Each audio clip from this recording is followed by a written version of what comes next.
Sugun ýagny 30 iýulda Asabatda ýokurky jaýlaryna giriş synaglaryna badalga berildi.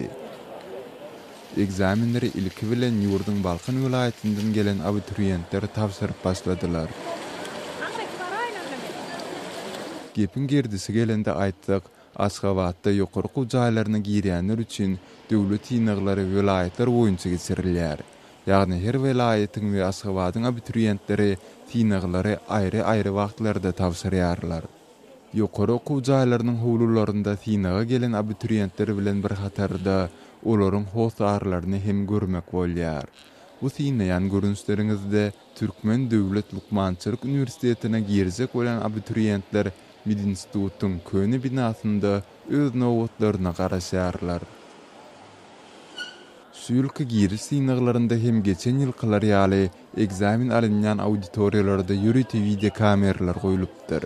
Emma okuwy girýänleriň bu ýere ýygnanan hosarlary, egzamin tapşyrýan abiturientleri bu kameralardan synap bilmeýärler. Sebäbi kameralar goýulsa-da olaryň suraty düşürýän görnüşlerini gyzyklanýanlaryň görüp bilmegi üçin okuw jaýlarynyň daşky diwarlarynda zerur monitorlar, ýagny ekranlar goýulmandyr. Suýul ýurdun harby bolmadyk 19 sany ýokary okuw jaýlaryna 7128 talip kabul ediler. Bu geçen ýylkydan 267 adam köpdür.